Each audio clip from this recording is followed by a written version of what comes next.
শুধুমাত্র আল্লাহর সন্তুষ্টি মনের মধ্যে তোমরা রাখবে। আমাদের দেশে কোরবানি করতে গিয়ে খরচ করে।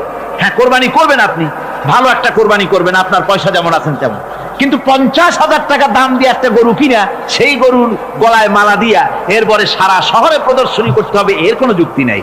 আছে কোনো যুক্তি? যদি তা হয় তাহলে ওই গরু যিনি কেনেন তারও গলায় মালাই দিয়া দুজনে একসাথেই ঘুরানো দরকার, বুঝলেন? আমার বন্ধুগণ, আপনি কোরবানি করবেন, কোরবানি আপনার 10,000 টাকায় হয়ে যেতে পারে, 15,000 টাকায় হয়ে যেতে পারে, বাকি টাকাগুলি আল্লাহর রাস্তায় খয়রাত করে দেন। কত গরিব আত্মীয় আছে তাদের দিয়ে দেন। 50,000 টাকা দিয়ে বিরাট বাজারের সেরা গরু খরিদ করে কোরবানি দিচ্ছেন। অর্থটা কি? মানুষকে দেখাচ্ছেন আল্লাহর দরবারের গোশত যাবে না, চামড়া যাবে না, রক্ত যাবে না, যাবে আপনার নিয়ত। কি যাবে? নিয়ত। সুতরাং আল্লাহর রাস্তায় যখন খরচ করবেন, সেই খরচ করার ব্যাপারে তখনও নিয়তটা দেখতে হবে। হালাল পথে খরচ করতে গেলেও নিয়তটা দেখতে হবে, এবং তখনও বেহুদা খরচ করা যাবে না। বিবাহে যেভাবে খরচ আজকাল করে মানুষেরা, হুজুর সাল্লাল্লাহু আলাইহি ওয়াসাল্লাম বলেছেন যে বিবাহে যত খরচ কম সেই বিবাহ তত বরকতপূর্ণ। আর আমরা মনে করি বিবাহে যত বেশি খরচ বাড়ানো যায় ততই এটা বেশি শানদার হবে। উল্টা চিন্তা করি। আল্লাহ রাব্বুল আলামিন এরপরে বলছেন, والذين لا يدعون مع الله إلها آخر ولا يقتلون النفس التي حرم الله إلا بالحق ولا يزنون ومن يفعل ذلك يلقى أثاما। এই জন্য আল্লাহ রাব্বুল আলামিন দানের ভিতরে বিরাট ফজিলত রেখেছেন। সাহাবায়ে কেরাম যদি এরকম দান না করতেন, এভাবে কোরবানি না দিতেন, ইসলাম এই পর্যন্ত আসতো না। ঠিক কি না? ইসলামের জন্য সবচেয়ে বড় অবদান নবীর পরেই সাহাবায়ে কেরাম রিদওয়ানুল্লাহি তাআলা আলাইহিম আজমাইন। আল্লাহ রাব্বুল আলামিন বলছেন, মানুষকে দেখাবার জন্য দান সদকা করো না। ইন তুবদুস সাদাকাতি ফানি'ম্মা হিয়া ওয়া ইন তুখফুহা ওয়া তু'তুহাল ফুকারা ফাহুয়া খায়রুল লাকুম ওয়া ইউকাফিরু আনকুম মিন সাইয়্যাতিকুম। প্রকাশ্যভাবে খরচ করলে তা ভালো। আল্লাহ পাক বলছেন প্রকাশ্যভাবে খরচ করলে তা ভালো, কিন্তু গোপনে দান করা সবচেয়ে উত্তম। তবে প্রকাশ্যে দান করতে গিয়ে যদি এটা এই জন্য হয় যে আমি দিলে পরে আরো একজন উৎসাহিত হয়ে যাবে, সমাজ কল্যাণ পরিষদের এত বড় বিশাল মাহফিল, 16 লক্ষ টাকা খরচ হবে, দিলাম আমি 1 লাখ টাকা, এটা শুনাইয়া বলার পর আমার কথা শুনিয়া আরো যাদের টাকা আছে তারা হয়তো 2 লাখ দেবে, এই চিন্তা করে যদি তারগিবের জন্য, উৎসাহ প্রদানের জন্য, ইন্সপিরেশনের জন্য যদি হয়, এই নিয়ত হলে ক্ষতি নেই। কিন্তু সর্বাবস্থায় দানটা গোপন হয় ভালো। আল্লাহ পাক বলেন, গোপনে যদি তুমি দান করো তাহলে আমি রব্বুল আলামিন ওই গোপন দানের বিনিময় তোমার সমস্ত গোপনীয় গুনাহগুলি আমি রব্বুল আলামিন মাফ করে দেব।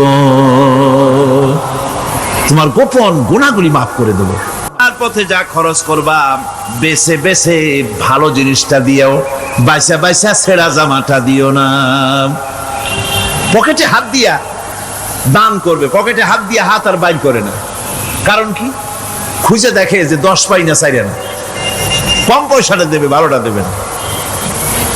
টাকা বের করে ওর মধ্যে ময়লা পচা গন্ধ লাগে, ওইটা দান করবে, আর টাটকা টাকাটা পকেটে রেখে দেবে। এই স্বভাব আমাদের আছে কিনা? আছে কিনা? আরে বাবা, টাকা কি আপনি পকেটে রাখতে পারবেন?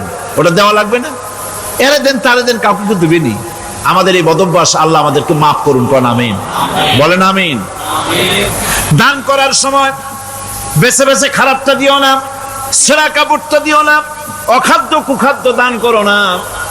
বিয়ার মজলিস, বিবাহে অনেক লোক দাওয়াত দিয়েছে, বেশি করে রান্না করছে, কম যদি হয়ে যায় বড় মিয়ার ইজ্জত নষ্ট হয়ে যাবে। মেহমান কম আসলো, এখন এই খাবারগুলি না পারিয়া তারপরে গরিবদের দেয়, না পেরে যখন খাবার কেউ নাই তখন গরিবদের দেয়। গরিবদের উদ্দেশ্য করে কিন্তু বানানো হয় নাই। এটা হলো একজনের রুটি খাচ্ছিল, এক কৃপণ বখিল রুটি খেতে বসেছে, সিল একটা এসে রুটিতে সু মারল, সু মেরে রুটিটা নিয়ে গেছে। বেচারা পিছনে পিছনে দৌড় আরম্ভ করছে, গালি দিতে দিতে।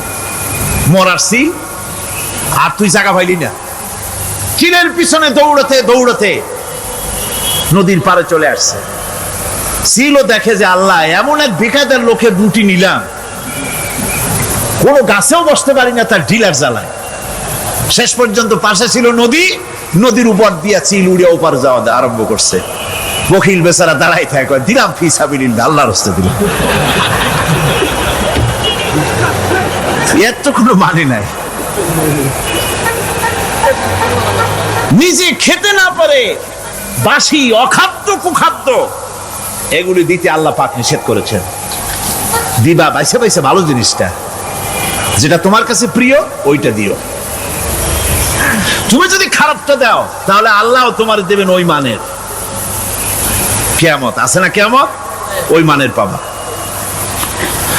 আল্লাহ পাক বলছেন, ইয়া আইয়ুহাল্লাযীনা আমানু আনফিকু মিন তাইয়্যিবাতি মা কাসাবতুম ওয়া মিম্মা আখরাজনা লাকুম মিনাল আরদ।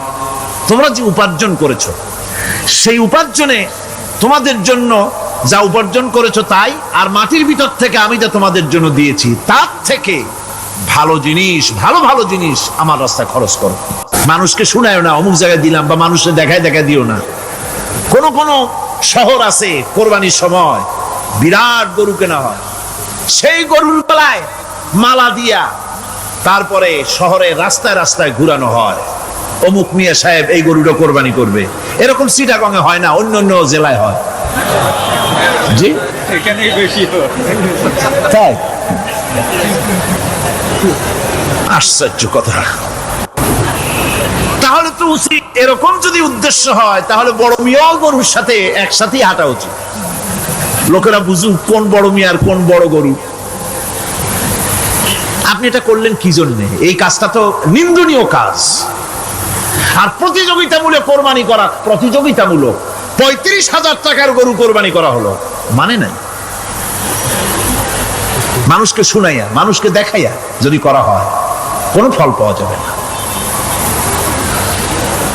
আমার বন্ধুগণ, আল্লাহ রাব্বুল আলামিন বলছেন, মানুষকে দেখাবার জন্য দান সদকা করো না। ইন তুবদুস সাদাকাতি ফানি'ম্মা হিয়া ওয়া ইন তুখফুহা ওয়া তু'তুহাল ফুকারা ফাহুয়া খায়রুল লাকুম ওয়া ইউকাফফিরু আনকুম মিন সাইয়্যাতিকুম। প্রকাশ্যভাবে খরচ করলে তা ভালো, আল্লাহ পাক বলছেন প্রকাশ্যভাবে খরচ করলে তা ভালো, কিন্তু গোপনে দান করা সবথেকে উত্তম। وَإِذَا ابْتَلَى إِبْرَاهِيمَ رَبُّهُ بِكَلِمَاتٍ فَأَتَمَّهُنَّ قَالَ إِنِّي جَاعِلُكَ لِلنَّاسِ إِمَامًا। ইব্রাহিমকে তার রব কয়েকটি বাক্য দিয়ে পরীক্ষা করলেন এবং তিনি সেই পরীক্ষাগুলোতে পাশ করলেন। তখন আল্লাহ রাব্বুল আলামিন তাকে বললেন যে আমি তোমাকে গোটা বিশ্ব মানবতার জন্য, গোটা বিশ্বের সমস্ত মানুষের জন্য আমি তোমাকে নেতা বানাবো। সুবহানাল্লাহি ওয়া বিহামদিহি। প্রথম পরীক্ষা হলো, গতকাল বলেছি, সে আগুনের পরীক্ষা। সেখানে আল্লাহ পাক তাকে পাশ করালেন, তিনি পাশ করলেন। দ্বিতীয় পরীক্ষা ছিল বিবি এবং নবজাতক সন্তানকে নিয়ে আল্লাহ হুকুম করলেন, এই বিবি আর বাচ্চারে নিয়ে মরুভূমিতে রেখে আসো। মরুভূমিতে যেখানে ঘর নাই, বাড়ি নাই, সেই জায়গায় বিবি এবং বাচ্চাকে রেখে যাওয়ার সময় তিনি বললেন, রব্বানা ইন্নী আসকানতু মিন যুররিয়াতি বিওয়াদিন গায়রি যী যারইন ইনদা বাইতিকাল মুহাররাম। হায় আল্লাহ রাব্বুল আলামিন, আমি পানি এবং তরুলতাবিহীন এক মরুভূমির ভিতরে আমার বংশের একটি অংশকে এখানে রেখে গেলাম। তোমার ঘরের কাছে পুনর্বাসিত, আমি তাদের কাছে, এই ঘরের কাছে, সম্মানিত ঘরের কাছে রেখে গেলাম। পরীক্ষায় তিনি পাশ করলেন। হযরতে হাজেরা প্রশ্ন করলেন, ইব্রাহিম, পানি নাই, খাবার নাই, মানুষ নাই, ঘর নাই, বাড়ি নাই, মরুভূমির ভিতরে আমাকে আর আমার বাচ্চারে ফেলে রেখে যাচ্ছ কেন? কোনো জবাব নাই। 2 বার 3 বার প্রশ্ন করলেন। এরপরে তিনি আবার প্রশ্ন করলেন, বললেন, ইব্রাহিম, এটা কি আল্লাহর হুকুম নাকি? হযরত ইব্রাহিম আলাইহিস সালাম নিজের কলিজার টুকরা সন্তান আর বিবিকে রেখে যেতেছেন ভারাক্রান্ত মন নিয়ে। তিনি আকাশের দিকে আঙ্গুল উঁচু করে দেখালেন। হযরত হাজেরা বুঝলেন তিনি তো আল্লাহর পয়গম্বর, আমার কোনো অপরাধে এভাবে ফেলে যাওয়ার কথা নয়। তিনি বুঝলেন এটা আল্লাহর হুকুম। হযরতে হাজেরা বললেন, ইব্রাহিম রে, নিশ্চিন্ত মনে বাড়ি ফিরে যাও। আমার মনে কোনো চিন্তা নাই, কোনো পেরেশানি আর এখন নাই। আল্লাহর হুকুমেই যদি আমাকে মরুভূমির ভিতরে ফেলে যেয়ে থাকো, তাহলে আমি ওই আল্লাহর প্রতি এতটা ভরসা রাখি যে এই মরুভূমির ভিতরে জল পানি শূন্য, খাদ্য শূন্য জায়গায় আমি আমার বাচ্চাকে আল্লাহ রব্বুল আলামিন না খাওয়াইয়া মারবেন না। দ্বিতীয় পরীক্ষায় পাশ করল। 3 নম্বরে পরীক্ষা হলো, সন্তান বড় হয়ে গেছে, বুদ্ধি হয়েছে, দৌড়াতে পারে। আল্লাহ রাব্বুল আলামিন হুকুম করলেন, ছেলেকে জবাহ করো। কত বড় আগুনের পরীক্ষা! কোরআন শরীফ বলছে, হযরত ইব্রাহিম আলাইহিস সালাম নিজের ছেলেকে ডেকে নিয়ে বললেন, ইয়া বুনাইয়া ইন্নী আরা ফিল মানামি আন্নী আযবাহুক ফানজুর মাযা তারা। হে আমার কলিজার টুকরা সন্তান, আমি স্বপ্নে দেখেছি যেন আমি তোমাকে জবাহ করতেছি। তোমার রায় কি, তোমার মত কি, আমারে শোনাও। ছেলে পয়গম্বর, ছেলে তার জবাবে বললেন, ইয়া আবাতি ফাআল মা তু'মার সাতাজিদুনি ইনশাআল্লাহু মিনাস সাবিরিন। হে আমার আব্বাজান, আপনি যে ব্যাপারে স্বপ্নের ভিতরে আদিষ্ট হয়েছেন, আপনি তা কার্যকরী করুন। আমাকে এতটুকু অধৈর্যের মধ্যে পাবেন না, আমাকে ধৈর্যশীলদের মধ্যে পাবেন। আমারে আপনি আল্লাহর হুকুম পালন করেন। আল্লাহ পাক শোনাচ্ছেন, ফালাম্মা আসলামা ওয়া তাল্লাহু লিল জাবিন। পিতা পুত্র দুজনই রাজি হয়ে গেল। পিতা তার ছেলেকে কাঁধ করে গলার উপরে ছুরি ধরেছেন। আল্লাহ রাব্বুল আলামিন ইসমাইল জবাহ হোক, এটা আল্লাহ চান নাই, আল্লাহ চেয়েছেন পরীক্ষা করতে। পরীক্ষায় ইব্রাহিম পাশ হয়ে গেলেন। আল্লাহ পাক বলছেন, ওয়ানাদাইনাহু আইয়া ইব্রাহিম قد صدقت الرؤيا إنا كذلك নাজিল মুহসিনিন। আমি ইব্রাহিমকে ডেকে বললাম, ইব্রাহিম, তুমি তোমার স্বপ্নকে বাস্তবে রূপ দিয়েছো, আর এভাবেই করি আমি মুহসিনিনদেরকে পুরস্কৃত করে থাকি। আল্লাহ পাক খুশি হলেন। আল্লাহ পাক বললেন, ইন্না হাযা লাবালাউল মুবিন। নিঃসন্দেহে এটি একটি বিরাট পরীক্ষা ছিল। ঠিক কি না?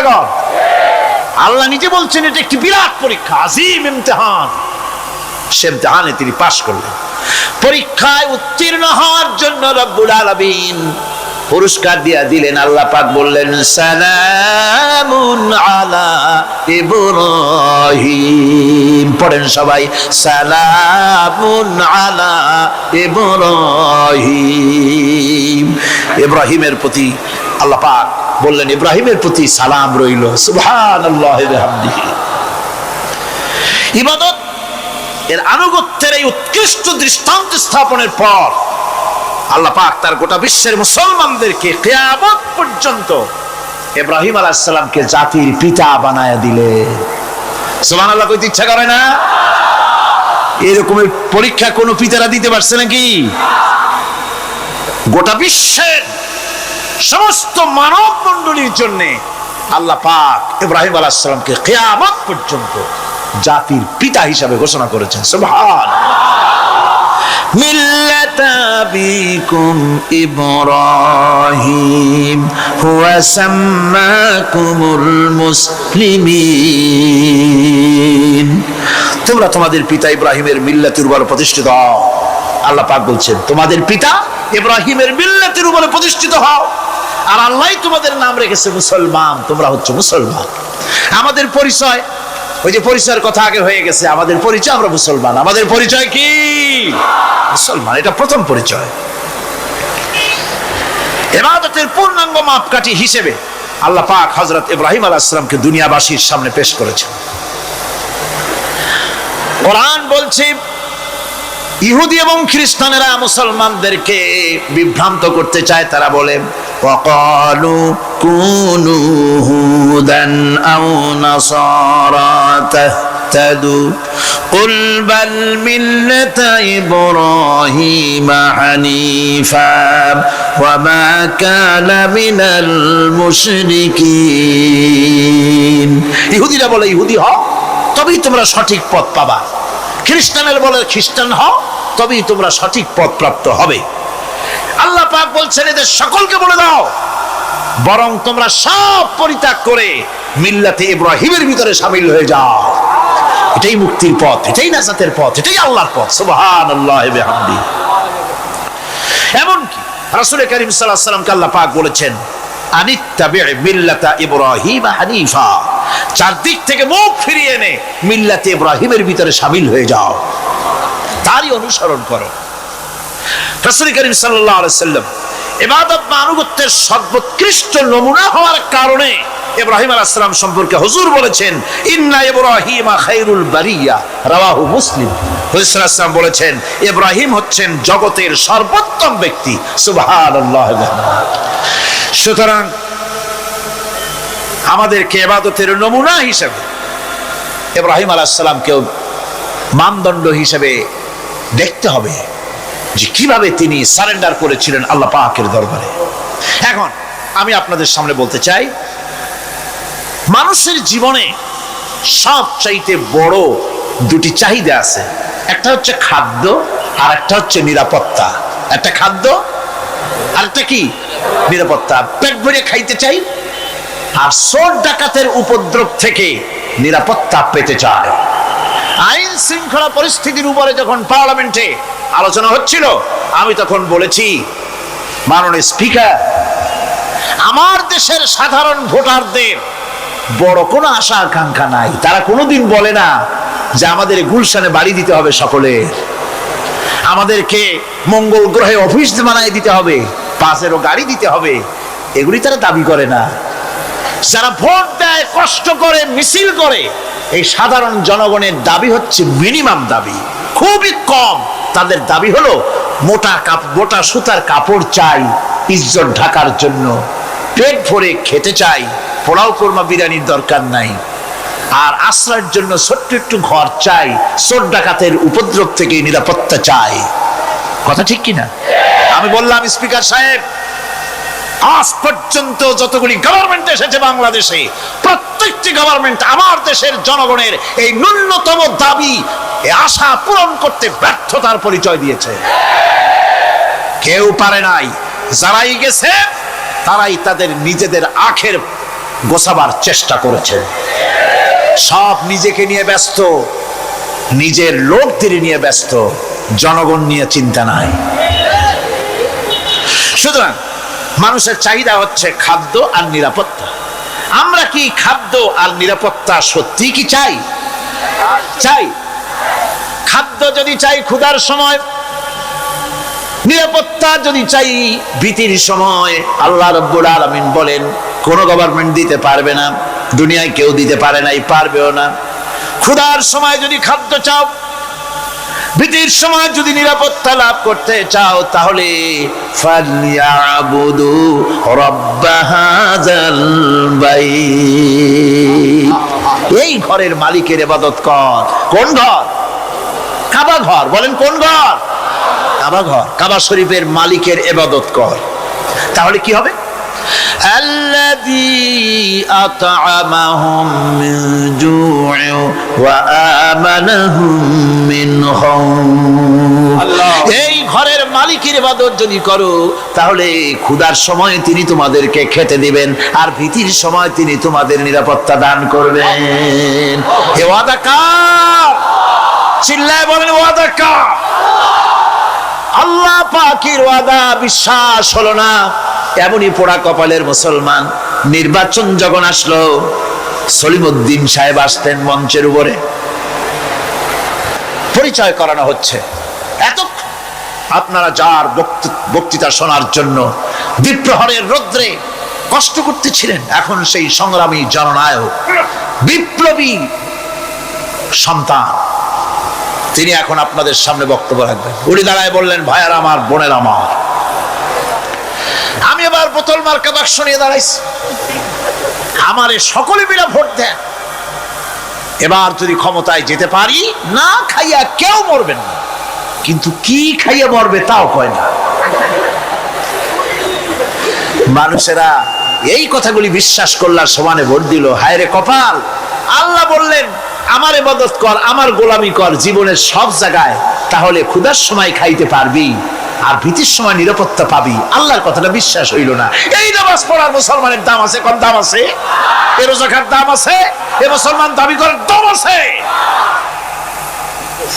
আল্লাহ রাব্বুল আলামিন তিনি পরিষ্কার করে বলছেন, এই ঘরের মালিকের ইবাদত করো, তিনি ক্ষুধার সময় খেতে দিবেন আর তিনি তোমাদেরকে ভীতির সময় নিরাপত্তা দান করবেন। চাউলের অভাব হবে না, পাটের অভাব হবে না, খাদ্যের অভাব হবে না, কারণ দুটি জিনিস যদি তোমরা করতে পারো, খাবারের অভাব হবে না। ওয়ালাউ আন্না আহলাল কুরা আমানু ওয়াত্তাকাউ লাফাতাহনা আলাইহিম বারাকাতিন মিনাস সামাই ওয়াল আরদ। দেশের লোকেরা, জনপদের লোকেরা যদি দুইটা কাজ করে, এক নম্বরে হলো আমার উপরে ঈমান আনবে, দুই নম্বরে হলো আমাকে ভয় করার নীতি অবলম্বন করে যদি চলে, তাহলে ওই দেশের মানুষের জন্য আকাশ আর জমিনের সব বরকতের দরজা আমি আল্লাহ খুলে দেব। আল্লাহর ওয়াদা। আল্লাহ পাকের নিকট মানুষের সবচাইতে বড় দাবি কি? আল্লাহর কাছে মানুষের সবচাইতে বড় দাবি কি করতে পারেন? পারেন না। আল্লাহ পাকের কাছে মানুষের শ্রেষ্ঠ দাবিটা আল্লাহ নিজেই শিখাই দিয়েছেন। আমার কাছে দাবি কর, ইহদিনাস সিরাতাল মুস্তাকিম। আয় আল্লাহ, একটা সোজা, একটা সরল রাস্তা আমারে দাও, একটা সহজ পথ আমারে দাও।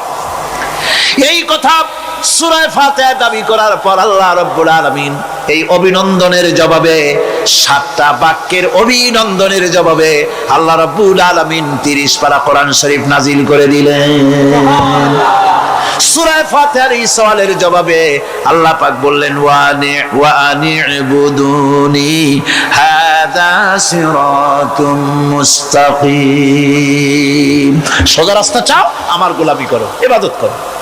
সব জায়গায় ইবাদত, গোলামি করাই লাগবে।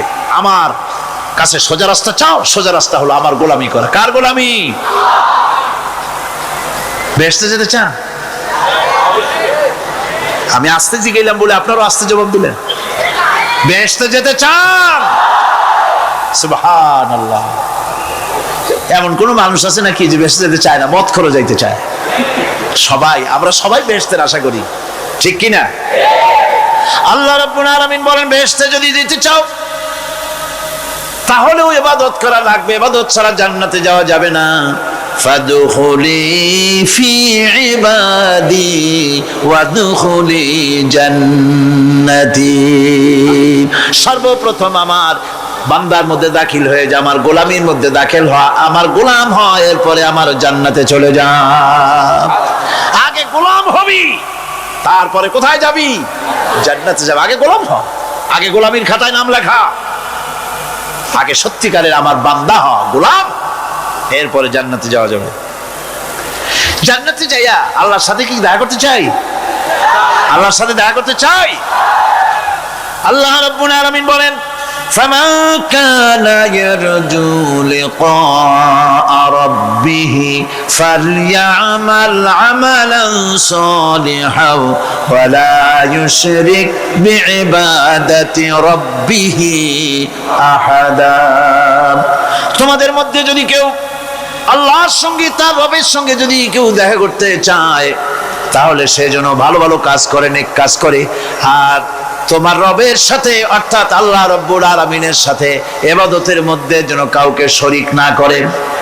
শিরক যদি না করো, খাঁটি গোলাম, খাঁটি বান্দায় যদি পরিণত হতে পারো, কিয়ামতের দিন আল্লাহ রাব্বুল আলামিনের সঙ্গে দিদার নসিব হয়ে যাবে। এই গোলামি করব কতদিন? কতদিন গোলামি করব? এই প্রশ্নের জবাবে আল্লাহ রাব্বুল আলামিন কোরআনে কারীমের মধ্যে জবাব দিয়ে দিয়েছেন, ওয়া'বুদ রাব্বাকা হাত্তা ইয়াতিয়াকাল ইয়াকিন। মৃত্যু পর্যন্ত, যতক্ষণ না নাক দিয়ে শেষ প্রশ্বাসটি নিঃশ্বাসটি বেরিয়ে যাচ্ছে, ততক্ষণ পর্যন্ত আনুগত্য গোলামি শব্দ হবে কার? জোরে চিল্লা এখন কার? এই গোলামি জীবনের সব ক্ষেত্রে করতে পারলে আমরা মুসলমান, আর করতে না পারলে মুসলমান নামে মুনাফিক। না পারলে কি? মুনাফিক। পাক বলছেন, আমি সমস্ত নবীদেরকে নেতা হিসাবে পৃথিবীতে প্রেরণ করেছি। তারা হচ্ছেন নেতা, তাদেরকে আমি হেদায়েত দিয়েছি, আমি হুকুম করেছি, ওহীর মাধ্যমে জনকল্যাণমূলক কাজ তোমরা করো, নামাজ প্রতিষ্ঠা করো, কল্যাণমূলক কাজ করো, ফেলাল খায়রাত, কল্যাণমূলক কাজ করো, আর নামাজ প্রতিষ্ঠা করো, যাকাতকে আদায় করো। আর তারা সবাই ছিল আমার বাধ্যগত। ইসমাঈল আলাইহিস সালাম সম্পর্কে বলা হয়েছে, وَكَانَ يَأْمُرُ أَهْلَهُ بِالصَّلَاةِ وَالزَّكَاةِ وَكَانَ عِندَ رَبِّهِ مَرْضِيًّا। সে তার স্বজনদেরকে নামাজের হুকুম করত, নামাজের এবং যাকাতের নির্দেশ দিতেন হযরত ইসমাঈল আলাইহিস সালাম। আর তিনি ছিলেন বিশেষ মর্যাদার অধিকারী। মূসা আলাইহিস সালাম এবং তার কওমকে আল্লাহ পাক এই অর্ডার দিয়েছিলেন।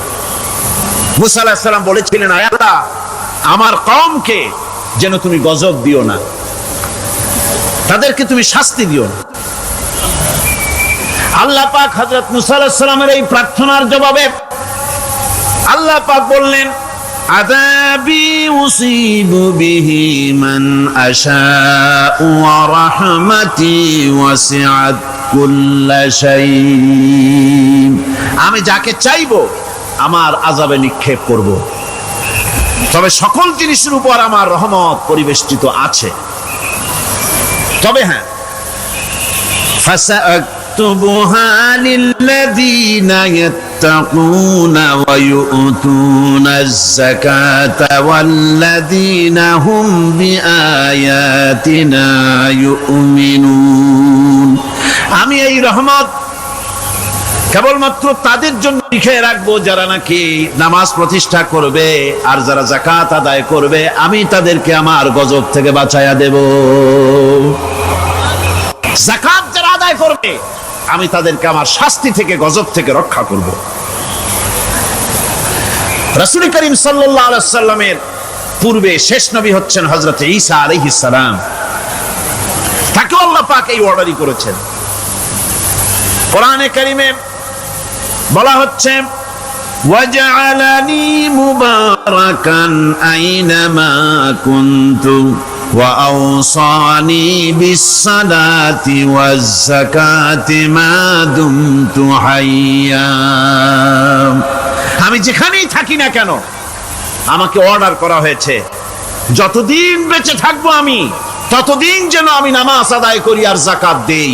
ঈসা আলাইহিস সালাম বলছে, আল্লাহ পাক আমার উপরে নির্দেশ করেছেন, আমি যেখানেই থাকি আর যতদিন বাঁচি আমাকে নামাজ আর যাকাত এই দুটি জিনিস সম্পর্কে আল্লাহ পাক আমাকে আদেশ করেছেন। এখন যাকাত দিতে হবে, গুরুত্বপূর্ণ ব্যাপার। মানুষেরা অবহেলায় যাকাত থেকে নিজেকে বঞ্চিত রেখেছে, মাহরুম রেখেছে এত বড় একটি নিয়ামত থেকে। সমাজকে মাহরুম করছে, যাকাত দিচ্ছেন। কোরআনে কারিমের 3টি আয়াতে যাকাতের কথা এভাবে বলা হয়েছে, ইয়া আইয়ুহাল্লাযীনা আমানু আনফিকু মিন তাইয়্যিবাতি মা কাসাবতুম ওয়া মিম্মা আখরাজনা লাকুম মিনাল আরদ। হে ইমানদার লোকেরা, তোমরা যে সব পবিত্র অর্থ সম্পদ উপার্জন করো সেগুলি, এবং আমি জমিন থেকে তোমাদের যে ফসল দান করি, ফসল উৎপাদন করে দেই, তার থেকে তোমরা আল্লাহর পথে খরচ করো। এগুলো 1 নম্বর আয়াত। 2 নম্বর, প্রথম আয়াত বলা হয়েছে সূরা বাকারায়, আর সূরা আনআমে বলা হচ্ছে কুলু মিন সামারিহি ইযা আসমারা ওয়া আতু হাক্কাহু ইয়াওমা হাসাদিহি। তার উৎপাদিত ফল ফসল তোমরা খাও, আর ফসলের একটি অংশ ফসল কাটার দিনেই আল্লাহর হকটা, আল্লাহর অধিকারটা আদায় করে দাও। যেদিন তোমরা ফসল কাটবে সেদিনই অধিকারটা আদায় করে দাও। এই যে একটা ফরজ, এই ফরজটা মুসলমানেরা বেমালুম ভুলে গিয়েছে। ফসলের যাকাত তারা দেয় না। ফসলের যাকাতকে বলা হয় ওশর। কি বলা হয়? ওশর। এই ওশর এখন যদি আপনি গ্রামে গিয়া কোন শিক্ষিত লোককে যদি জিজ্ঞেস করেন, ভাই ওশর কি চেনো? সে বলবে, ভাই ওশর এটা কি জাতীয় প্রাণী, সারপোকা না তেলাপোকা না আরশোলা, আমি তো এই নামটাম তেমন শুনি টুনি নাই, বুঝবি না ওশরটা কি জিনিস। অথচ নামাজ রোজার মতোই ফরজ ওশর আদায় করা। কবে আদায় করবে? যেদিন আপনি ফসল কাটবেন সেই দিনই ওশর আদায় করে দিবেন। পরিমাণটা কি হবে? পরিমাণ হবে আকাশের বৃষ্টির পানি দিয়ে, আকাশের বৃষ্টির পানি দিয়া যদি ফসল হয় তাহলে দিবেন 10 ভাগের 1 ভাগ। 10 মণ যদি ধান হয়, গম হয়, ডাল হয়, 1 মণ আল্লাহর অধিকার আদায় করে দিবেন। অধিকারটা কার? আল্লাহ কি করবে দিয়া? আল্লাহর অধিকার মানে গরিবের অধিকার, গরিবের হক। এই অধিকারটা আদায় করে দাও। 10 মণ হলে কয় মণ? কি হলে?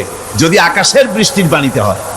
আর যদি আপনার সেচের মাধ্যমে হয়, সেচ পরিকল্পনার মাধ্যমে পয়সা খরচ করে পেট্রোল ডিজেল লাগায়া ইঞ্জিন চালায়া পানি উঠাইয়া কষ্ট করে ফসল ফলাইছেন, তাহলে আল্লাহ পাক বলছেন 10 মণে 1 মণ দেওয়া লাগবে না, তোমার খরচ হইছে বেশি। বান্দারে, তোমার উপরে আল্লাহ পাক জুলুম করবেন না, এবার 20 মণ হলে তার থেকে 1 মণ দিও। সুবহানাল্লাহ। ওয়ামাল্লাহু বিযাল্লামিন লিল আবিদ। আল্লাহ রাব্বুল আলামিন তার বান্দার উপর জুলুম করেন না। সুবহানাল্লাহ। কোন এইভাবে করে ওশরের যাকাতটা তোমরা ঠিকমতো আদায় করে দিও। ওশরটা দিও, ফসলের ওশর দিও, আর টাকার যাকাত দিয়ে দিও।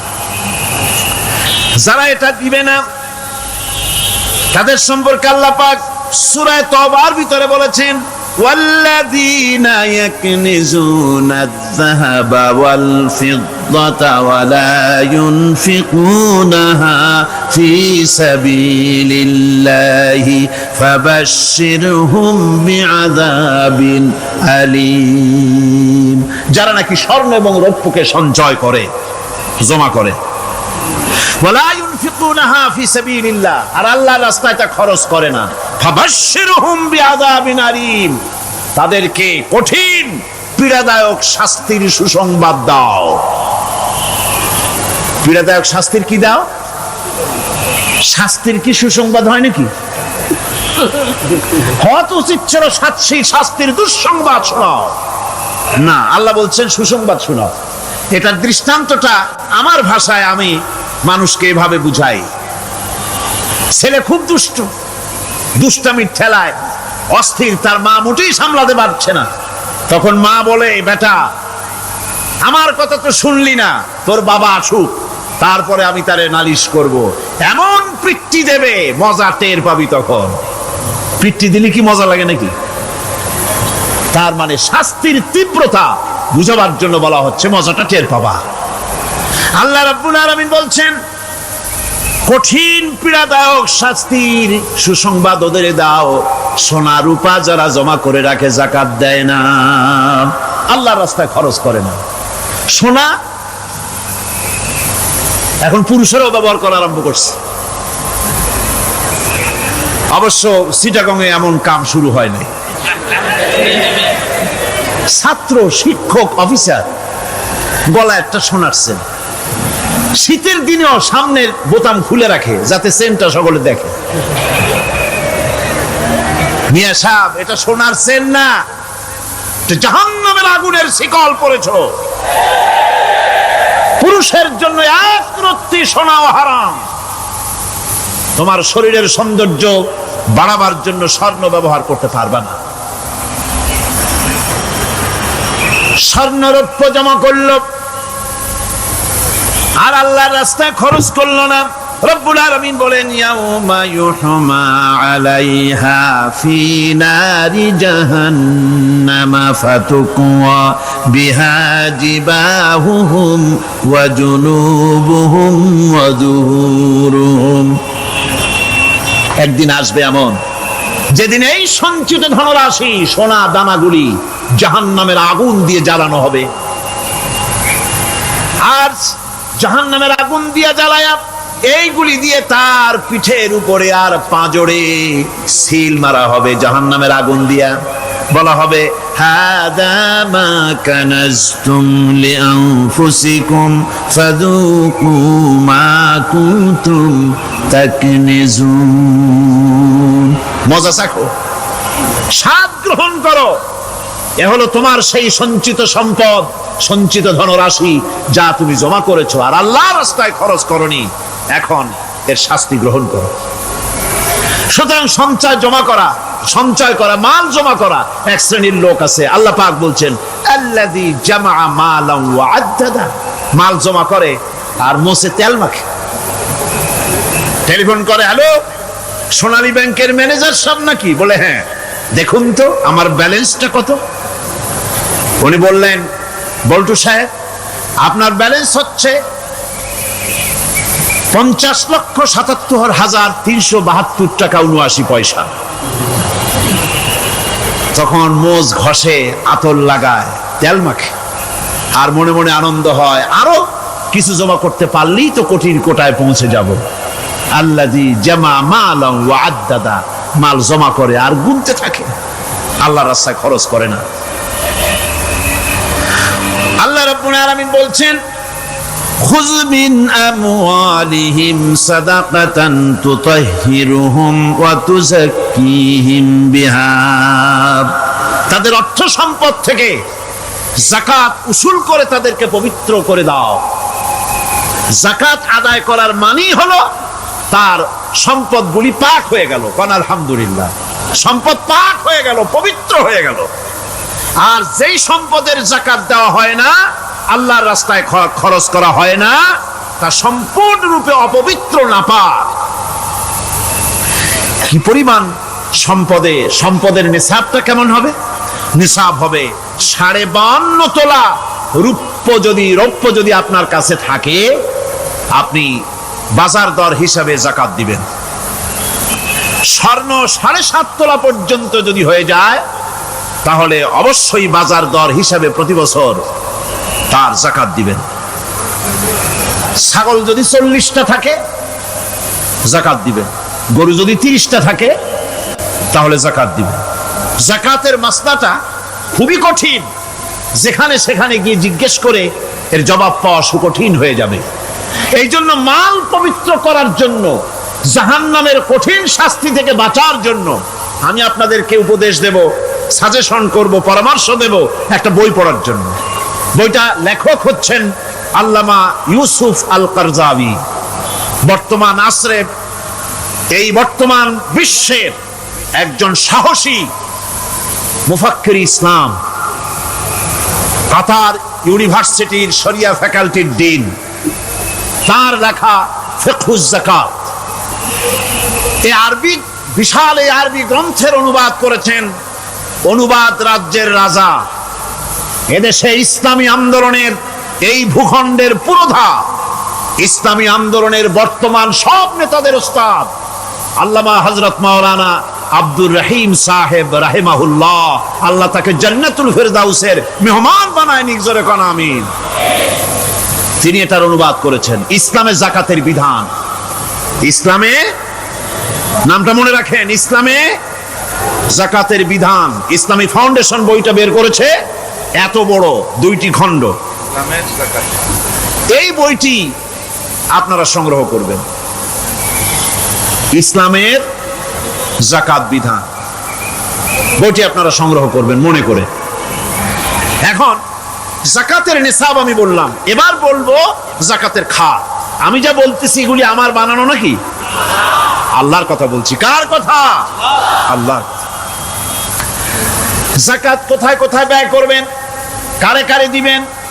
আল্লাহ রাব্বুল আলামিন বলেন, ইন্নামাস সাদাকাতু লিল ফুকারাই ওয়াল মাসাকিন ওয়াল আমিলিনা আলাইহা ওয়াল মুআল্লাফাতি কুলুবুহুম ওয়া ফির রিকাব والغارمين وفي سبيل الله وابن السبيل فريضة من الله والله عليم حكيم।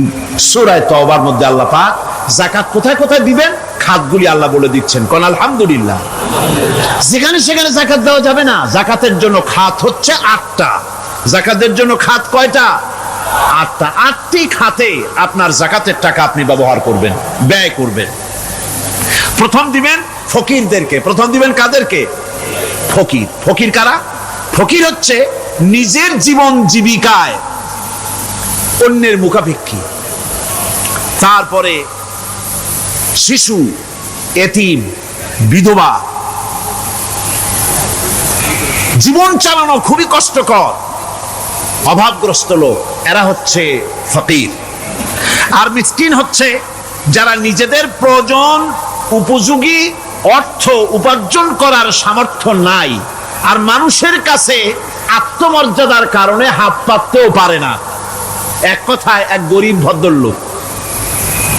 আল্লাহ কোরআন শরীফে বলেছেন যে এদের চেহারা দেখে বুঝো জ্বর পেটে খাবার নাই, অথবা সে অসুবিধায় আছে, চেহারা দেখে বুঝে তাকে সাহায্য করো। সে এমন শরীফ মানুষ আছে না আমাদের সমাজে, লোক এরকম আছে না? আছে কিনা? ঘরের মধ্যে 3 দিনও রান্না হয় নাই, কিন্তু আর দাড়ি টাড়ি সুন্দর করে আশ্রয়া জামাটা পরিপাটি করে গায়ে দিয়ে বেরোচ্ছে, কারোর কাছে হাত পাতে না, তার সরাপাতে তার ভদ্রতায় বাঁধে। ওনার সরাপথে বেঁধেছে, উনি চাবেন না কারো কাছে, কিন্তু উনাকে যিনি সৃষ্টি করেছেন সে আল্লাহ রাব্বুল আলামিন শোনায় দিচ্ছেন, বান্দারা আমার ওই গরিব ভদ্রলোককে খাবার দাও। ওরা হচ্ছে মিসকিন। এরপরে আমিলিন, 3 নম্বরে আমিলিন, অর্থাৎ যারা যাকাত সরকারিভাবে যাকাত যারা আদায় করে, সেই আদায়কারীদেরকে এই যাকাতের টাকা দিয়ে তাদের সম্মানী দিতে বলা হয়েছে। ইসলামী গভর্নমেন্ট আসলে যাকাত তো আর আপনার খুশি মতো থাকবে না, যাকাত দিতে আপনি বাধ্য হবেন। যাকাত দিতে আপনি বাধ্য হবেন। যাকাত আদায় করবে গভর্নমেন্ট। কে আদায় করবে? গভর্নমেন্ট আদায় করবে, আর গভর্নমেন্ট ডিস্ট্রিবিউট করবে। ওয়াল মুআল্লাফাতিল কুলুব, মনতুষ্টির জন্য, যাদের মন জয় করতে হবে এই ধরনের লোকদেরকে। ওয়ার রিকাব, আর গলদেশের মুক্তিদানের জন্য। ওয়াল গারিমিন, আর ঋণগ্রস্ত ব্যক্তি, তা আবার এমন পর্যায়ের যে ঋণ পরিশোধ করতে গেলে যদি তার এমন অবস্থা হয় যে তার কাছে যাকাত দেওয়ার মতো টাকা থাকে না, এরকমের অবস্থা যদি হয় তাহলে যাকাতের টাকা দিয়ে তার ঋণ পরিশোধ করে দেওয়া যেতে পারে। ফি সাবিলিল্লাহ। এরপরে হচ্ছে জিহাদের রাস্তা। জিহাদের রাস্তা মানে জিহাদ যখন শুরু হবে সেই জিহাদের ময়দানে আপনি বন্দুক রাইফেল কিনে দেওয়ার সাহায্য করবেন সেটা নয়, কিন্তু শুধু এটাকেই বোঝানো হয় নাই।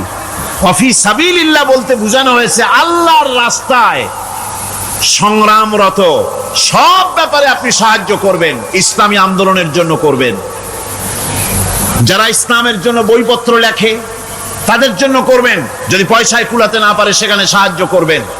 ইসলামী আন্দোলনকে বিজয় করার জন্য সাহায্য করবেন। এক কথায় আল্লাহর রাস্তা বলতে যা বুঝায় এগুলিকে দিবেন। ইবনে সাবিল, এরপরে পথিক মুসাফির।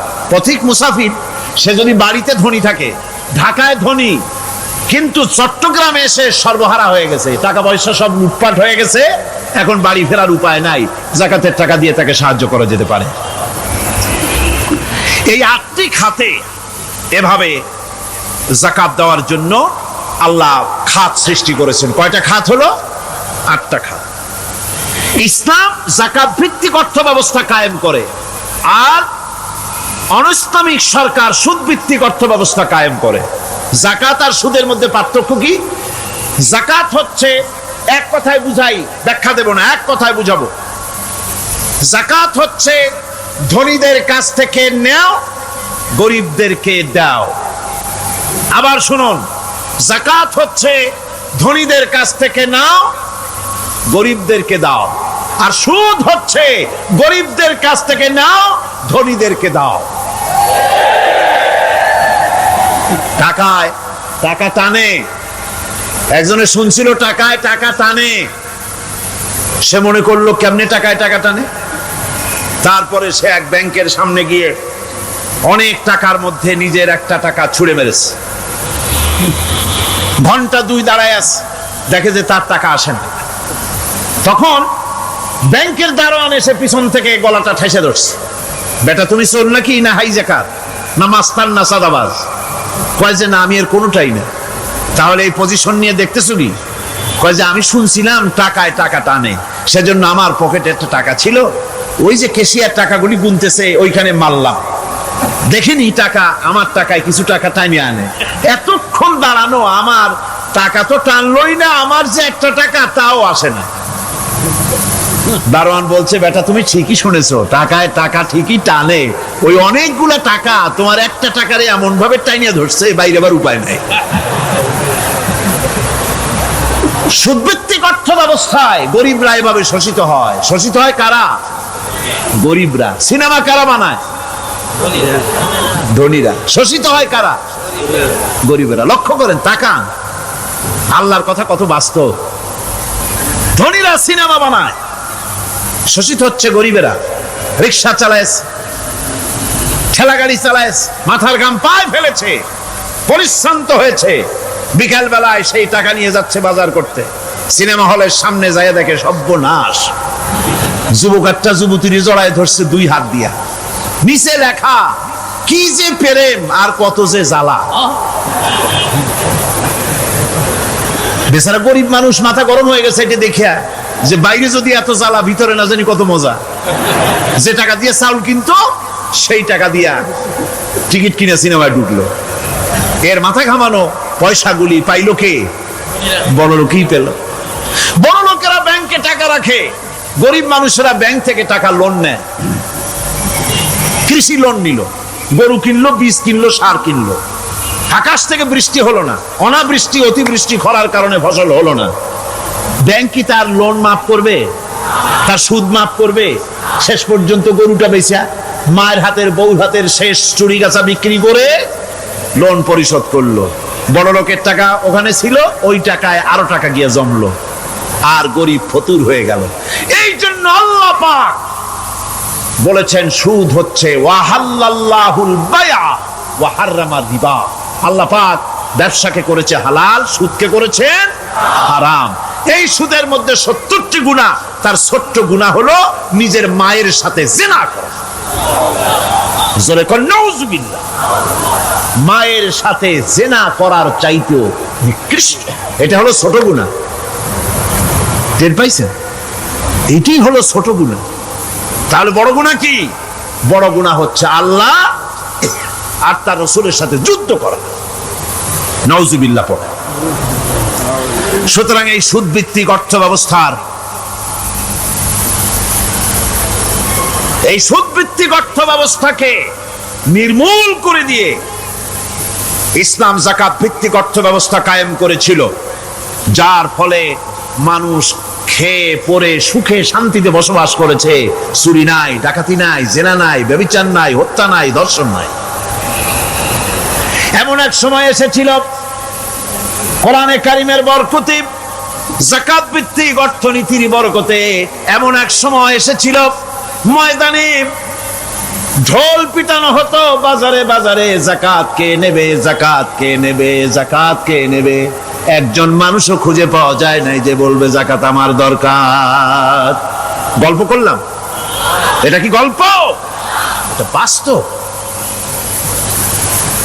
হযরত ওমর বিন আব্দুল আজিজ রাহমাতুল্লাহ আলাইহির জামানায় সাদকার টাকা নিয়ে 3টি দিন একজন ঘুরেছেন গ্রামে গ্রামে, ময়দানে ময়দানে। একটা গরিব খুঁজতেছেন সদকার টাকা দেবে, গরিব খুঁজে পাওয়া যায় না।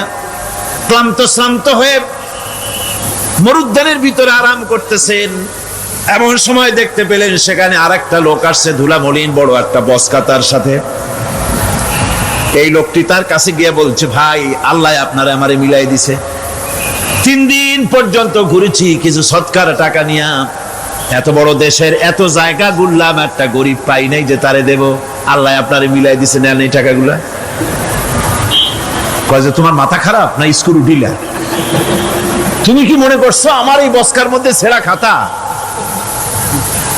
তোমার টোপলায় যে টাকা আছে আমার বস্তায় তার থেকে অনেক বেশি টাকা আছে। তুমি ঘুরতেছো 3 দিন, আমি ঘুরতেছি সপ্তাহকাল, একটা ভিক্ষুক পাই নাই। এটা কিসের বরকতে? ইসলামী অর্থনীতির বরকতে। যখন কিসের বরকতে? কপাল পোড়া জাতি, কপাল পোড়া জাতি।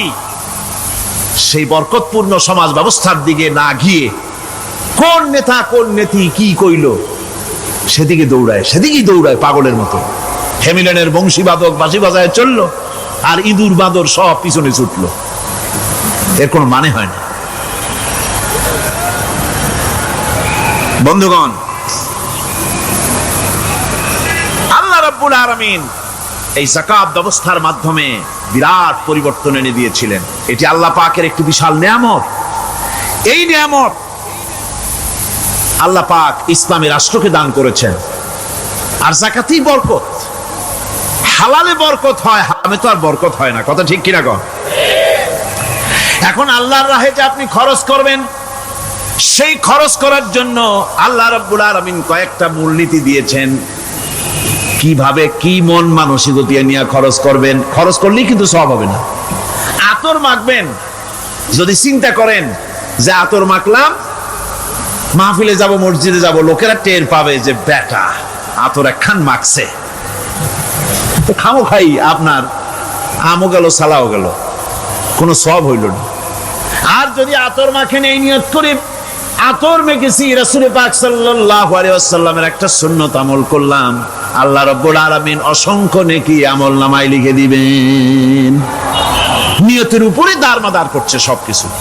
এখন আপনি যে খরচ করবেন, সেই খরচটা কিভাবে করবেন, কি মন মানসিকতায় করলে পরে আল্লাহ খুশি হবেন, সেই কথাটি আল্লাহ পাক কোরআনে কারিমের মধ্যে বলছেন। আমি আপনাদের সামনে সেগুলি বলছি। দানটা হতে হবে কেবলমাত্র আল্লাহরে খুশি করার জন্য।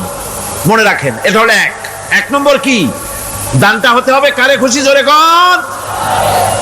আল্লাহ পাক বলছেন, ওয়ামা তুনফিকুনা ইল্লা ইবতিগা ওয়াজহিল্লাহ। তোমরা যা কিছু খরচ করো তাতে আল্লাহর সন্তুষ্টি লাভ করা ছাড়া মনের মধ্যে অন্য কিছু যেন লক্ষ্য না থাকে। শুধুমাত্র আল্লাহর সন্তুষ্টি মনের মধ্যে তোমরা রাখবে। আর কাউকে কোন জিনিস দিয়ে তার কাছে অনুগ্রহ প্রকাশ করতে পারবে না। আমি তোমার এই উপকার করছিলাম, তুমি নেমো খারামের মতো আজ কথা বলো, এরকম বলে না। কাউকে কিছু দিয়ে অনুগ্রহ প্রকাশ করবা না, তার মনে ব্যথা দিবা না।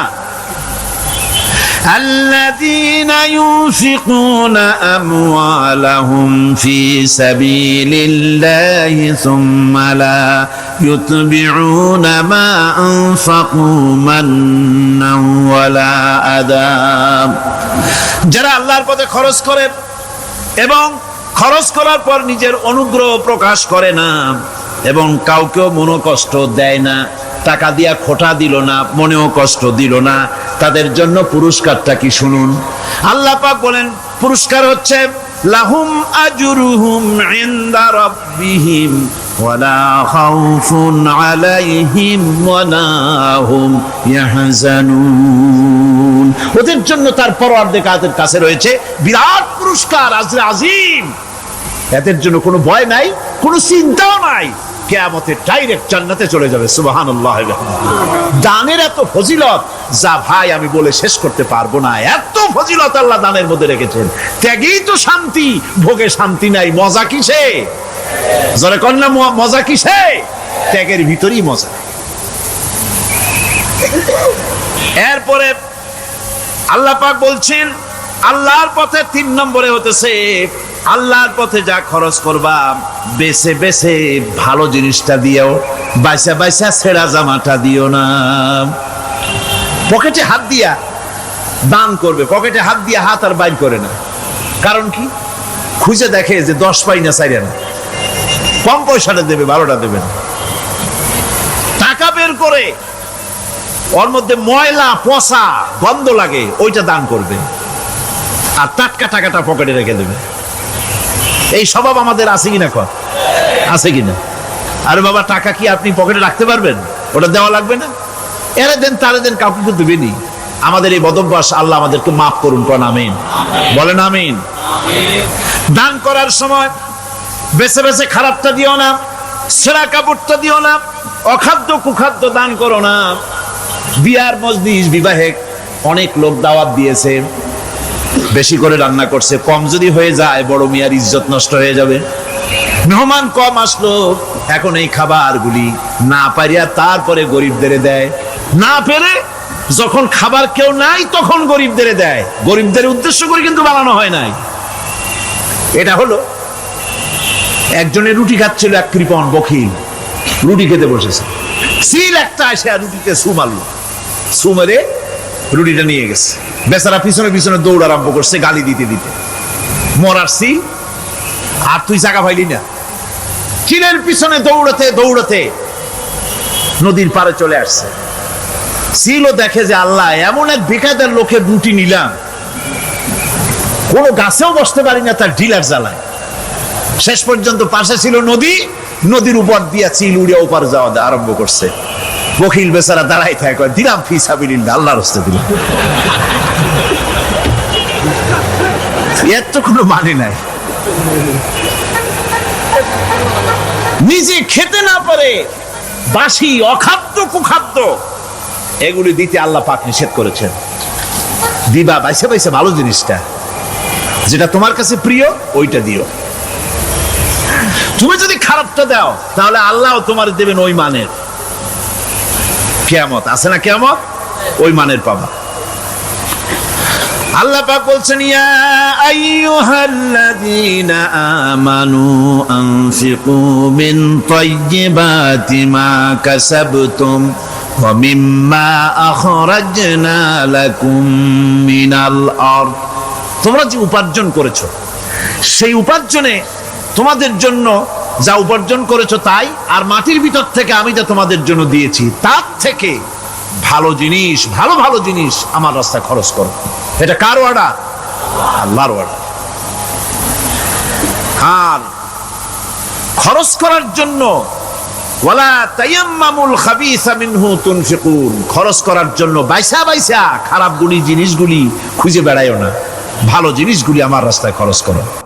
ওয়ালিল্লাহি ইয়াসজুদু মা ফিস সামাওয়াতি ওয়া মা ফিল আরদ মিন দাব্বাতিন ওয়াল মালাইকাতু ওয়া হুম লা ইস্তাকবিরুন। আকাশ এবং জমিনে যা কিছু আছে আমার সিজদা করে, আমার সিজদা থেকে কেউ অহংকার করে না, অহমিকতা করে না, আমার সিজদা থেকে কেউ ফিরে যায় না, সবাই আমাকে সিজদা করে। সুতরাং ও মানুষ, আমার দরবারে সিজদায় মাথা নত করে দাও। সবগুলি আমার সামনে সিজদা করতেছে। আলাম তারা আন্নাল্লাহা ইয়াসজুদু লাহু মান ফিস সামাওয়াতি ওয়া মান ফিল আরদ ওয়াশ-শামসু ওয়াল কামারু ওয়ান নুজুমু ওয়াল জিবালু ওয়াশ-শাজারু ওয়াদ-দাওয়াবু ওয়া কাসীরুম মিনান নাস। আল্লাহ পাক বলছেন, আকাশ এবং জমিনে যা আছে সব আমাকে সিজদা করছে। চাঁদে, সূর্যতে, গাছপালায়, পাহাড় পর্বতে, সবকিছু, সমস্ত প্রাণী জগৎ পর্যন্ত, চতুষ্পদ জন্তুগুলি পর্যন্ত আমি আল্লাহকে সিজদা করে। সুবহানাল্লাহ।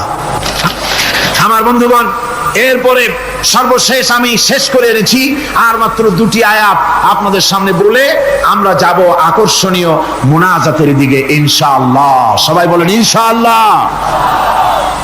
আল্লাহ রাব্বুল আলামিন এবার বলেন, ওয়াল আরদা ওয়াদাহা লিল আনাম ফিহা ফাকিহাতু ওয়ান নাখলু যাতুল আকমাম। আল্লাহ পাক বলছেন, পৃথিবীকে তিনি সমস্ত সৃষ্টির জন্য এই পৃথিবী বানিয়েছেন। আনাম, আনাম শব্দের অর্থ হচ্ছে জীব, জানদার। যত জানদার আছে সমস্ত জানদারদের জন্য আল্লাহ পাক এই পৃথিবীকে বানিয়েছেন। অর্থাৎ যাদের প্রাণ আছে প্রাণী সময়ের জন্য আল্লাহ যা সৃষ্টি করেছেন সেটা হলো এই পৃথিবী। এই পৃথিবী ছাড়া অন্য কোথাও কোন প্রাণী বসবাসের উপযোগী করে আল্লাহ তৈরি করেন নাই। এই পৃথিবীটা কি আল্লাহ পাক প্রাণীদেরকে বসবাসের উপযোগী করে তৈরি করেছেন। তারপরে বলছেন পৃথিবী তো তৈরি করলাম, এরপরে আমি তাদের সমস্ত খাবার দাবারের ব্যবস্থাও করেছি। খেজুরগুলিকে আমি প্যাকেট করে তোমাদের সামনে দিয়েছি, আচ্ছাদন দিয়ে দিয়েছি। খেজুরের কথা এখানে বলা হয়েছে, শুধু খেজুর নয়, খেজুর, আঙ্গুর, বেদানা, আপেল, যত খাবার আমাদের সামনে আল্লাহ দিয়েছেন সমস্ত খাবারগুলি প্যাকেট করা। জোরে বলেন কি করা? প্যাকেট করা। কি মহব্বত করে আল্লাহ দিয়েছেন। কলা বলেন, তাল বলেন, বেল বলেন, সব খাবারগুলিকে আল্লাহ পাক প্যাকেট করে মানুষের সামনে হাজির করেছেন। কারণ ওয়ালাকাদ কাররামনা বানি আদমা, যেহেতু আদম সন্তানকে আমি সম্মানিত করেছি, তাই আদম সন্তানের সামনে, ভদ্র সম্মানিত মেহমানের সামনে যত খাবার দিলাম সব খাবারগুলিকে আমি গুছিয়ে সুন্দর করে সাজিয়ে আমি কভার করে তোমার সামনে পেশ করেছি। ওয়াল হাব্বুজুল আসফি ওয়ার রাইহান, এরপরে দানা দিয়েছি, ভুসি দিয়েছি। দানা হচ্ছে মানুষের খাবার, ভুসি হচ্ছে পশুর খাবার। এই মানুষের খাবার, পশুর খাবার সবকিছু আমি পরিবেশন করেছি। এরপর আল্লাহ বলছেন ফাবিআইয়ি আলা'i রাব্বিকুমা তুকাযযিবান। পড়েন ফাবিআইয়ি আলা'i রাব্বিকুমা তুকাযযিবান। আল্লাহ পাক বলছেন কোন নিয়ামতকে, তোমার প্রভুর কোন নিয়ামতকে অস্বীকার করতে পারো? আল্লাহর কোন নিয়ামতকে অস্বীকার করতে পারবে না। এভাবে হাজারো নিয়ামত দিয়ে আমি তোমাদেরকে সমৃদ্ধ করেছি।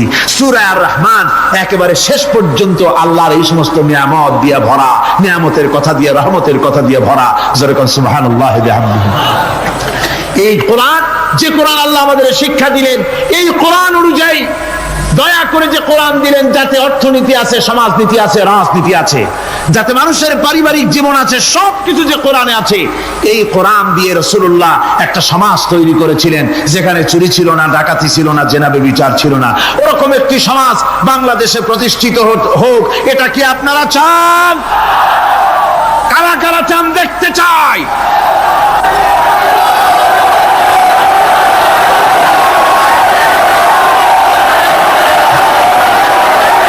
আজকে আপনাদের সামনে বলা হবে মানব সৃষ্টি রহস্য।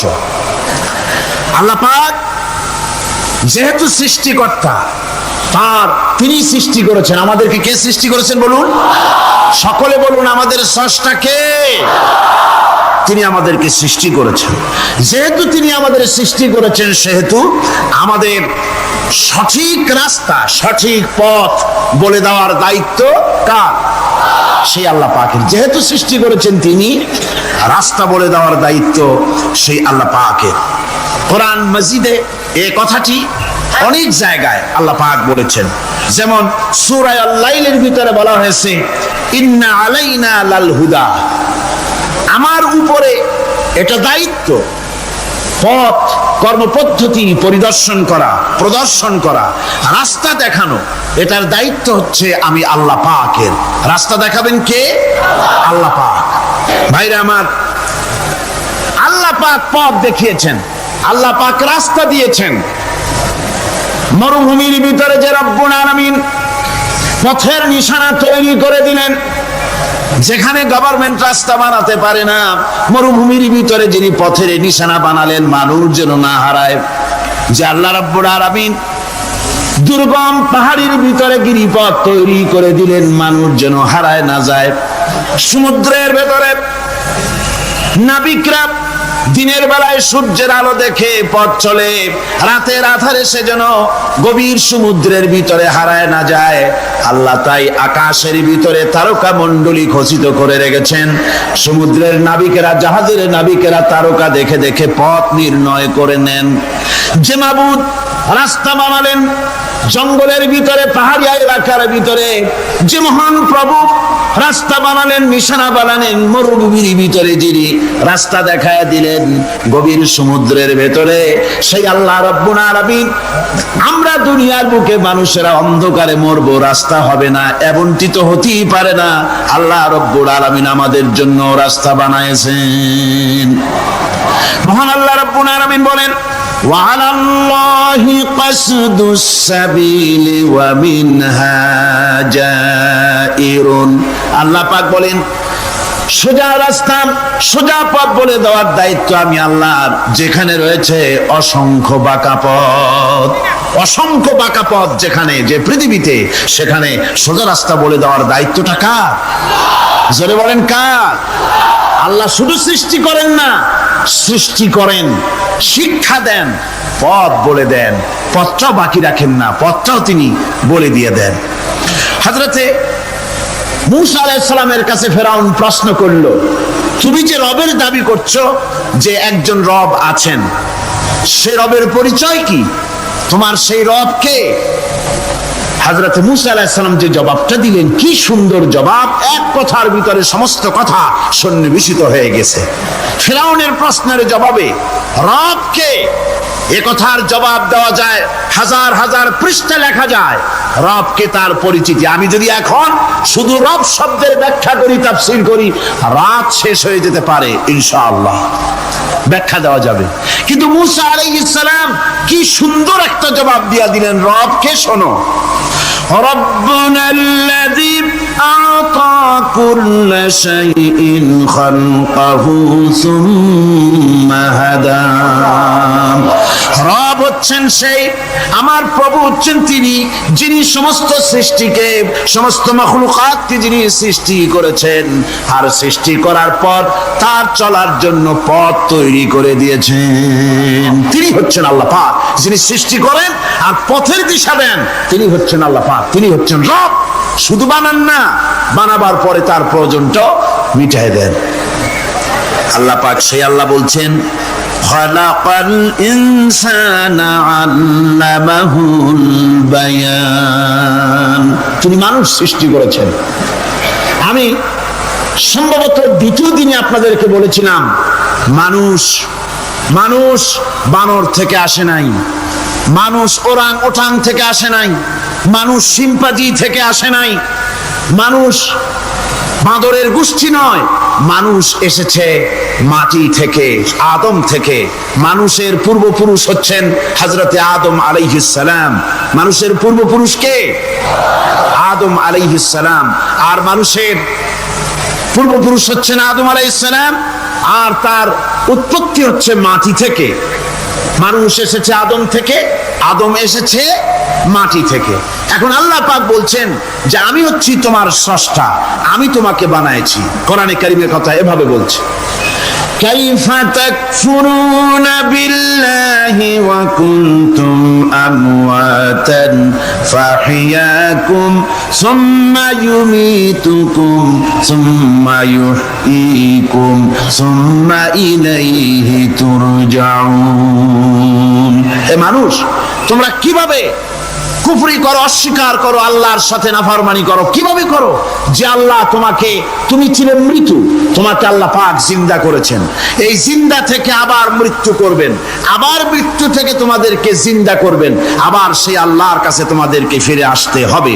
সুতরাং মানুষ জন্মের পূর্বে সব মৃত্যু ছিল, এ কথাটা আজ বিজ্ঞানসম্মত কথা, বৈজ্ঞানিক সত্য কথা। মানুষ জন্মের আগে মৃত্যু ছিল। কিভাবে? মানুষের উৎপত্তি থেকে এলো, কোরআনে কারীম তা পরিষ্কার করে বলছে, তোমাকে কিভাবে সৃষ্টি করেছে তুমি দেখো। সন্তান মায়ের জরায়ুতে আসার পূর্বে সে ছিল পিতার শুক্রকীট আর মায়ের ডিম্বাণু, অর্থাৎ স্পার্মটোজন এবং ওভাম, এই দুটি জিনিসের মধ্যে সে বিভক্ত ছিল। মায়ের বক্ষপিঞ্জর এবং পিতার পৃষ্ঠদেশ থেকে সবেগে নির্গত এক ফোঁটা পানি দিয়ে আমি আল্লাহ পাক তোমাকে সৃষ্টি করেছি। কোরআনে কারীম বলছে, হাল আতা আলাল ইনসানি হিনুম মিনাদ দাহরি লাম ইয়াকুন শাইআম মাযকুরা। মানুষের জীবনে কি এমন এক সময় এসেছিল না যখন সে উল্লেখযোগ্য বিষয় বস্তু হিসাবে পরিগণিত ছিল না? তোমার নাম ছিল না, পরিচয় ছিল না, কিছুই ছিল না, দুনিয়ার কেউ তোমাকে জানতো না, শুনতো না। আমি আল্লাহ পাক তোমাকে সৃষ্টি করেছি। তুমি কোত্থেকে এলে? কোরআনে কারীম থেকে তা জেনে নাও। আল্লাহ রাব্বুল আলামিন বলেন, ইন্না খালাকনাকুম মিন তুরাবিন সুম্মা মিন নুতফাতিন সুম্মা মিন আলাকাতিন সুম্মা মিন মুদগা। আমি রব্বুল আলামিন তোমাকে সৃষ্টি করেছি মাটির উপাদান দিয়ে তৈরি করলাম। মা বাপের পুরুষের স্পার্মটোজন আর মহিলাদের ওভাম দুটোতে মিলে মায়ের গর্ভের ভিতরে নাপাক পানি ফোটাকে জমাট রক্তে পরিণত করে দিলাম। এই জমাট রক্তকে গোশত বানালাম, কচি কচি হাড় দিয়ে একটা বডি, একটা স্ট্রাকচার তৈরি করলাম। তারপরে ফাকাসাউনাল ইযামা লাহমা, গোশত দিয়ে, রগ দিয়ে, চামড়া দিয়ে সুন্দর করে ছাউনি দিয়া মায়ের গর্ভের ভিতরে আমি আল্লাহ রব্বুল আলামিন তোমাকে বানাইছি। মায়ের পেটের ভিতরে ফি কারারিম মাকিন, একটি সুরক্ষিত জায়গায় তোমাকে আমি রেখে দিলাম, যেখানে কোনো রোগ, কোনো জার্ম যেখানে পৌঁছতে পারবে না, কোনো অসুবিধা হবে না, এমন একটা জায়গায়, এমন একটা ইন্টেনসিভ কেয়ার ইউনিটের ভিতরে রেখেছি। সুবহানাল্লাহ, একটা ইন্টেনসিভ কেয়ার ইউনিট যেখানে কোন রকমের কোনো জার্ম প্রবেশ করে বা করবার কোনো ক্ষমতা নাই কারো। এমন একটা যে একটা প্যাকেট, সুন্দর একটা প্যাকেট, একটা কভারের মধ্যে তোমাকে তৈরি করা হলো মায়ের পেটের মধ্যে। আল্লাহ পাক বলছে খলাকাল ইনসানা আল্লামাহুল বায়ান, আমি মানুষকে সৃষ্টি করেছি। কেমনে সৃষ্টি করলাম তা তো এতক্ষণ বললাম। এইভাবে করে মানুষ সৃষ্টি করেছি। দেখো তোমার নিজের দিকে তাকাও। ফালইয়ানজুরিল ইনসানু মিম্মা খুলিক, কিভাবে মানুষ তোমাকে সৃষ্টি করা হলো একবার তাকায় দেখো, তোমার শরীরের দিকে একটু তাকায় দেখো তো কেমনে আমি বানাইলাম, কিভাবে তৈরি করলাম। লক্ষ্য করো, এই যে মাথা, এই মাথাটার ভিতরে আছে কি? মগজ, ব্রেইন। বিজ্ঞানীরা বলেছেন এতে 1000 মিলিয়ন নার্ভ সেলস আছে এর মধ্যে। 1000 মিলিয়ন নার্ভ সেল। সেল হচ্ছে CELL, সেল। সেল মানে কোষ। এই 1000 অনুভূতি কোষ, 1000 মিলিয়ন অনুভূতি কোষ রয়েছে মাথার ভেতরে।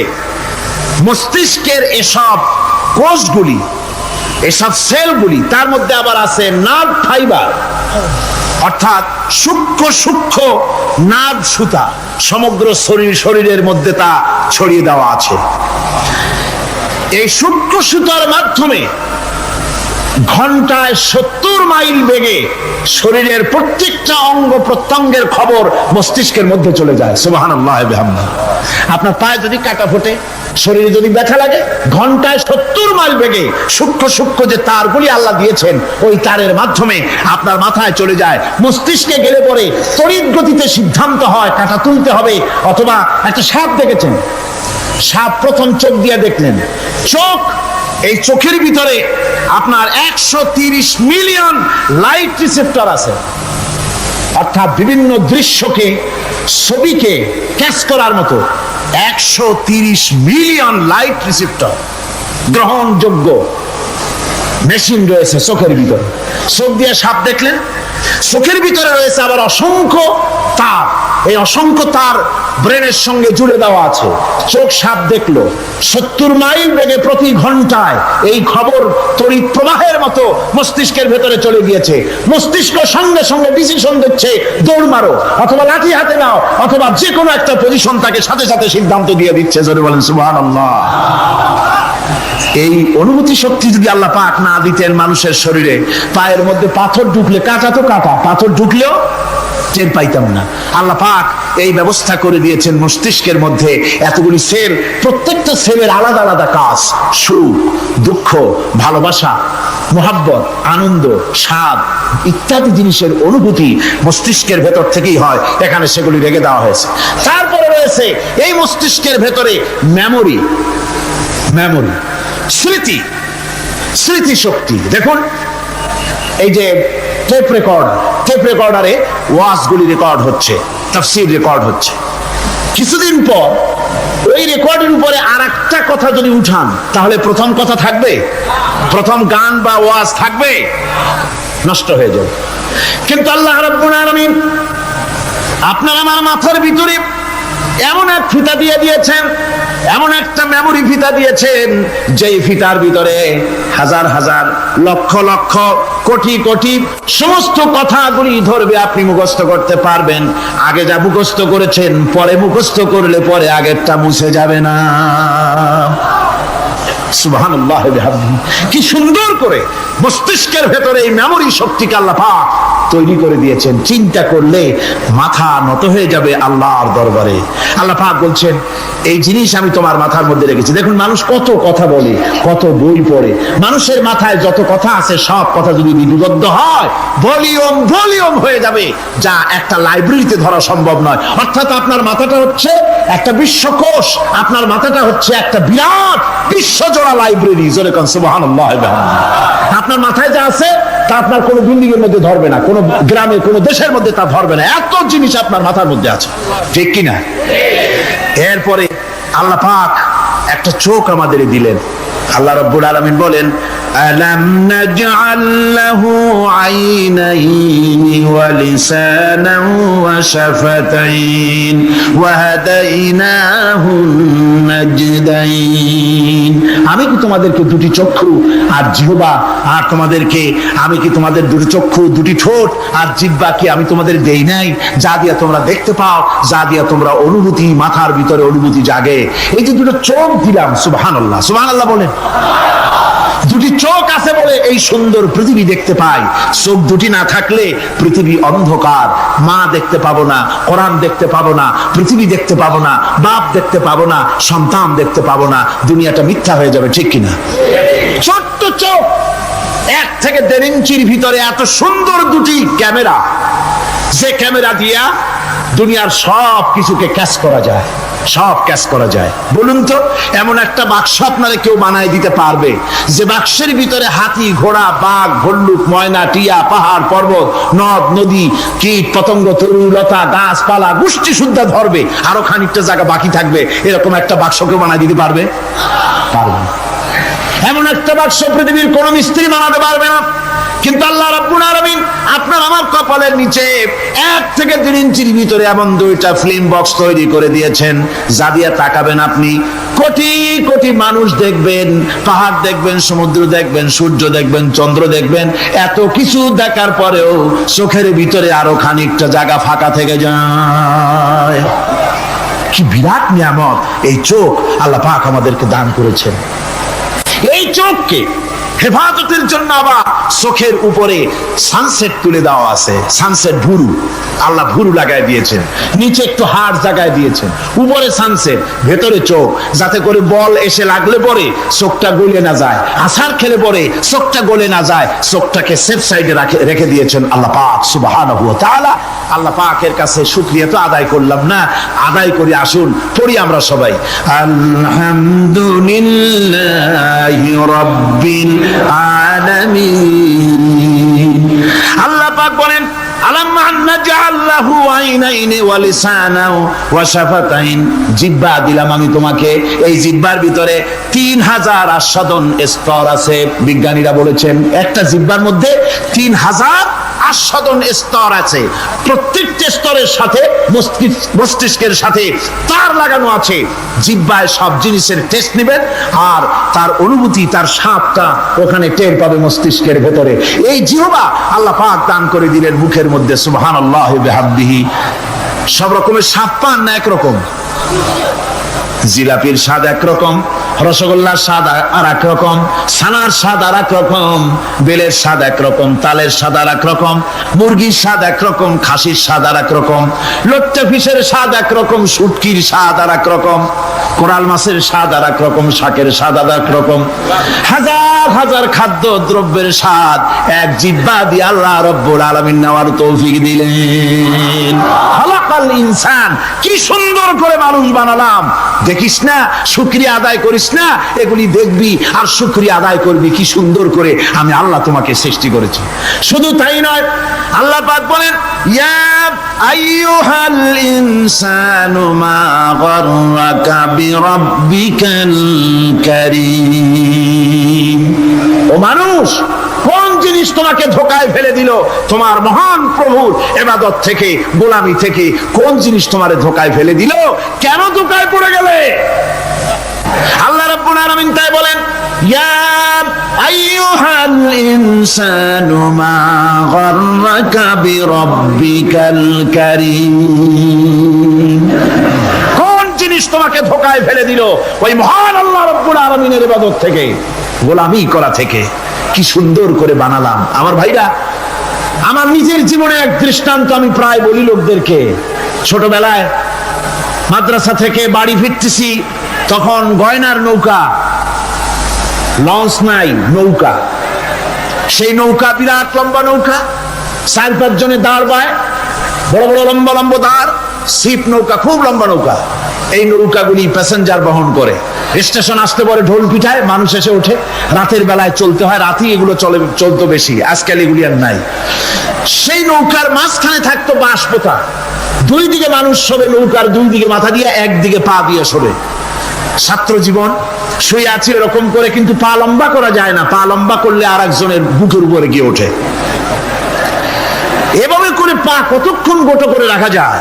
কিছুক্ষণ পর মনের মধ্যে চিন্তা জাগলো যে আল্লাহ, হাঁটুতে তো ব্যথা করতেছে, এই হাঁটুগুলি যদি নাট বল্টুর মতো মোড়ায় মোড়ায় খোলার সিস্টেম করে দিতে, তাহলে তো এখন কষ্ট হতো না। ঠ্যাংডারে মোড়ায়া খুলিয়া তারপরে ব্যাগের মধ্যে ভরিয়া বালিশের কাজে হতো, ঠ্যাংও ব্যথা করতো না। ছাত্র হলে যত চিন্তা মাথার মধ্যে আসে, এইসব চিন্তা, কেনুর মধ্যে একটা মুড়ি পেঁয়াজ হলে ভালো হইতো, এইসব চিন্তা করতেছে। চিন্তা করে করে এক ফাঁকে ঘুম এসে গেল। সকালবেলায় নৌকা যখন ফিরেছে স্টেশনে, ঘুম ভেঙে গেল যাত্রীদের চিৎকারে। একজন বলছে আমার মানি ব্যাগ চুরি হয়েছে, আর একজন বললো আমার হ্যান্ড ব্যাগ গেছে, আর একজন বলছে আমার ব্রিফকেস গেছে, চোরে নিয়ে গেছে। ওরা তো যার যার হারানো জিনিস নিয়ে ব্যস্ত। আমি তখন তওবা করতেছি যে আল্লাহ, আমার বুদ্ধিমতো যে বুদ্ধি রাত্রে করলাম, এই বুদ্ধিমতো যদি মানুষের হাতে এবং কেনুতে থাকতো নাট বল্টুর মতো করে মুড়ি পেঁয়াজ দেওয়া, আর ওইগুলি যদি থাকতো ব্রিফকেসের মধ্যে, হ্যান্ড ব্যাগের মধ্যে, তাহলে তো সকালবেলায় শুনতাম কেউ বলতো যে আল্লাহ আমার তো ঠ্যাং চুরি হয়ে গেছে, কেউ বলতো আমার তো হাত চুরি হয়ে গেছে। আল্লাহ আল্লাহ আল্লাহ আল্লাহ, আল্লাহু আকবার। আল্লাহ সুবহানাহু ওয়া তাআলা কি সুন্দর করে তৈরি করেছেন। এত হাল তারা মিন ফুতুর, আমার সৃষ্টি নৈপুণ্যতার ভেতরে কোনো ভুল দেখতে পাও? কোনো ভুল পাবে না। আমার সৃষ্টি নৈপুণ্যতার ভেতরে কোনো ভুল নাই। সুবহানাল্লাহি বিহামদিহি, সুবহানাল্লাহি বিহামদিহি। এত সুন্দর করে আল্লাহ সুবহানাহু ওয়া তাআলা মানুষ সৃষ্টি করলেন। খলাকাল ইনসান আল্লামাহুল বায়ান। তিনি মানুষকে কথা বলা শিখিয়েছেন, তিনি মানুষকে সৃষ্টি করেছেন এত সুন্দর করে, চামড়া দিয়ে, সুন্দর করে চোখ দিয়ে, চুল দিয়ে, মুখ দিয়ে, কি সুন্দর করে বানিয়েছেন। সুবহানাল্লাহ। দেখুন, পায়ের তালুর চামড়া একরকম, তলার চামড়া আর এক রকম, বুকের চামড়া একরকম, পিঠের চামড়া আর এক রকম, ঠিক কিনা কর? পায়ের উপরের যে চামড়া, ওই চামড়াটা যদি পায়ের তলায় হতো, 2 দিনও হাঁটা যেত না, প্রতি সপ্তাহে 3 বার করে হাফসুল করা লাগতো। কোন ঠিক কিনা? আল্লাহ সুবহানাহু ওয়া তাআলা যেখানে যেটা দরকার তাই দিয়েছেন। আর ওরা বলে কি, কয় যে আল্লাহ নাই, দেয়ার ইজ নো গড। ছাগল কোথাকার।